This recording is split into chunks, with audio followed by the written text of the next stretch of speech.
Hey everyone, in this video I'll be showing you the most overpowered new Amon build in Borderlands 4, and yeah, you actually can get some pseudo infinite ammo while using this. This is the Specializations weapon, and the reason it's so crazy is it gets +5 to its ricochets, and with a Torg licensed impact magazine, we can stack this up with an enhancement that increases the Torg radius, meaning that our pellets drop to the ground, explode, hitting the boss multiple times for massive amounts of damage. Also, having a shotgun ammo loader here means we can shoot multiple projectiles.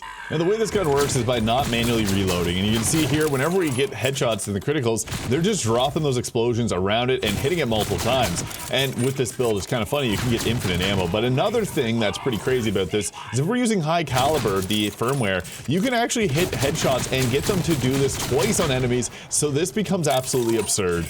Primal Surge being able to refund our ammunition because when we apply status effects, and it actually counts if you're using things like the Watch for Dinner applying the shock, and because we're getting so many projectiles off, it has a lot of chances to be able to proc those conditions, so if you're getting a lot of headshots, you're going to get infinite amounts of ammo, but it is obviously RNG dependent. And to start off from the beginning, now what's great about this build is we can use some of Amon's other very powerful skills in this as well. Our first one we're going to take is the Scorched Kairos. Increased magazine size is a huge luxury in the early game, but also increased ordnance damage. Our ordnance in the early game is kind of the thing we're waiting on cooldowns for, just to get enemies taken out.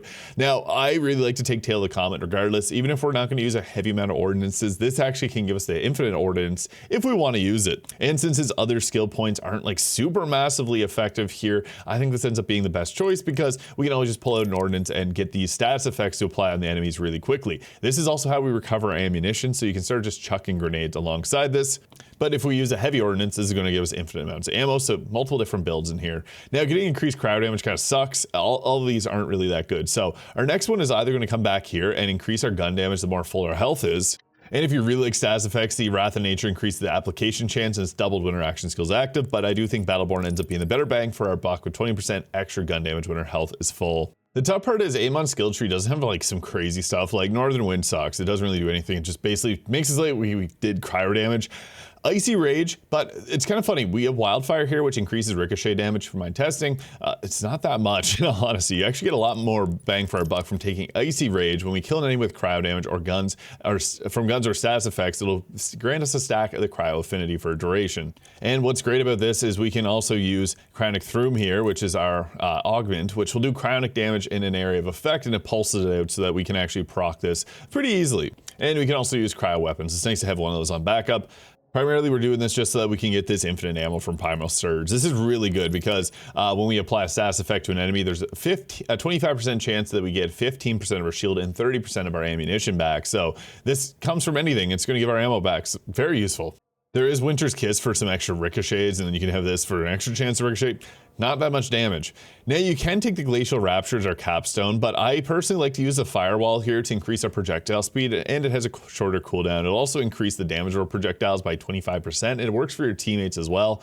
This will do its hazard damage, which is not anywhere as comparable to what you get out of using firewall, but you could use it if you'd like to. Now, I did try using some of his other skill trees. Green is nice, it gives us increased critical hit damage, but this is only really good if we can melee too, which is not what this build is all about.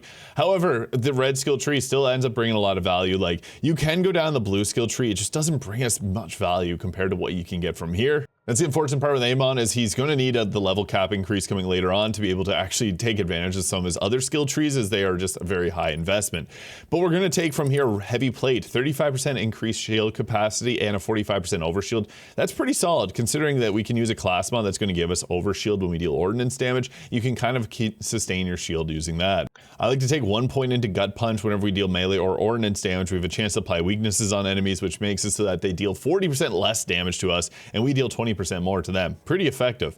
You can also take Reel the Storm, but Tritanium Knuckles ends up being a solid choice. This increases our skill damage, which is nice because that actually feeds back into things like our Cryonic Thrum and Tail of the Comet, so pretty effective there. We also then can come back over here and take the Bullet Storm. Whenever we apply a status effect, we gain gun damage for a duration. That's 7.5% per stack, 5 stacks. Nice boost to our overall DPS. Now we got an option. Honestly, Amon's best ability is still going to be Berserk, and there's only red. So typically, that's what we're going towards. I know that people want to see variation in his builds. It just sucks. His other skills are not really that great unless you build around and do one thing like Dragon's Breath, which is a whole other type of build. But going with Berserk here is extremely powerful because this gives us bonus cryo damage when you activate our Forge skill. So that kind of goes back to what we needed to do here whenever we're getting the cryo damage for a lot of our skills. We now have it by just putting down this Forge wall here to firewall here. So that's really effective. Now the thing is, it's 30% bonus damage that can turn to 600% if we get the 3 points into There Is Only Red. This is basically whenever our Berserk is active, we get a kill. It's going to give us 4 seconds more time in this mode. It used to be 9, which is pretty crazy.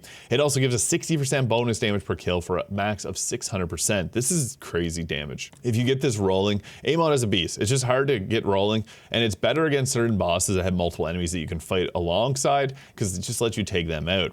Our final point, we can come into Blackout. This will give our Ordnance a chance to critically hit, which is actually really good. And then this will also apply shock whenever we get critical hits. Now, I did try a lot of different variations out. Unfortunately, this just ends up being the best setup. However, this does open things up so we can use ordinances alongside our weapon. And I still recommend, again, going without, because Firewall is just so effective, but you could use Glacial Rapture if you want to.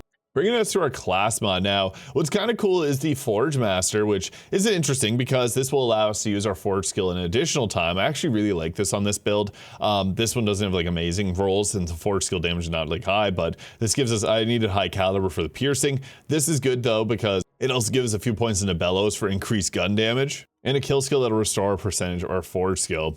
Another fun one is using the Shatter White class mod here, because whenever you use this, it's going to deal melee damage on top of our other types of damages, which is actually pretty effective here. And I'll show what this looks like, because it's actually kind of fun if you were to combine this together. The Forge Waves is like the Scourge skill tree. If you just continue to press F while you have that up, you do some waves that are not like crazy high damage, but they can do some silly stuff here, especially because we can scale up our melee damage pretty high and use something like the Mantra here, which is a very powerful weapon. There is also the classic Cyborgs and the Grenadier here. I've used these a lot in the past, so if you can find a purple one with points into like the Scourge Kairos for increased magazine size, that one is pretty solid. Our shield, Watts for Dinner, still ends up being one of the best. 25% bonus shock damage is nice when you consider the fact that this doesn't have elemental damages, and you can apply conditions to refresh our ammo using this. Heavily RNG dependent if you're going to end up getting your ammunition back, but hey, it's nice to have that option for sustain.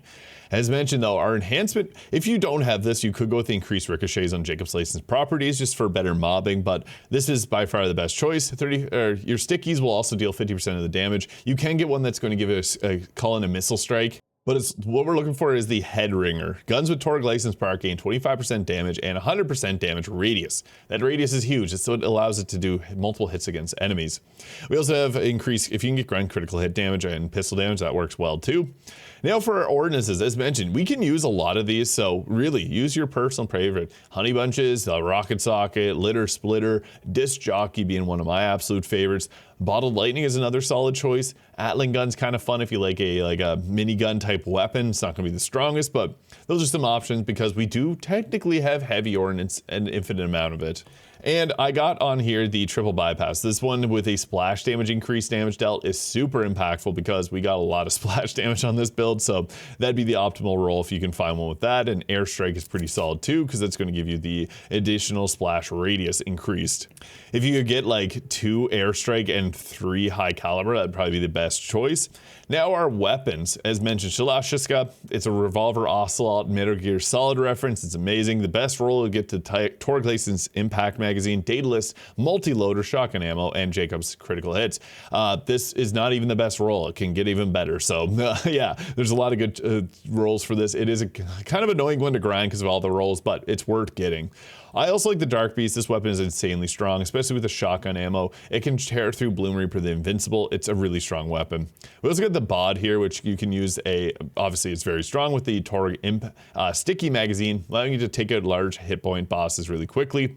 And we also got the Mantra here. This is actually a very underrated weapon. Basically, it does melee damage, so I wanted to kind of show this crazy thing that we can do with our class mod here, where we get the extra melee damage, which impacts this gun. What's cool about any increases to gun damage is that if we use a Specialization increased melee damage, it'll actually give a 1.5 times back on this gun by using the Specialization Bare Arms. So this takes half the gun damage increases, applies it to our melee damage. We can also do the same to our ordnance damage here, and then we can also get 50% extra gun damage, which is 25% extra on those. And then I also like their best defense here for 30% damage dealt when full. If you're not going to use the Mantra, don't take Bare Arms. Instead, you could take something like the Bullet Train, Or something pretty crazy with the contamination. If you go with that, contamination will basically make it so that you get increased aspect application chance, and whenever you have that max stacks, you're just so much, it's more likely you're going to get your watts per minute to apply the shock damage. And then we got so many different ways that we can deal with the enemies here. So the thing is, you got your Shalashiska there. We also got the Mantra Shotgun, which you can see does some actually pretty respectable damage, and especially if you're able to get, if you keep hitting the enemy, it can refresh your ammo pretty good, honestly. So that is another option, especially with the cryo damage. That's one thing. We also have our heavy ordnances here, so like the disc jockey still being a very big and powerful weapon here. You get infinite shots with it, which is pretty nice. I end up messing that up there, but yeah, with these different types of weapons, you can deal with bosses pretty easily in Borderlands 4. Let me know your thoughts in the comments. Hit the subscribe button below if you found this video useful, and we'll catch you all in the next video.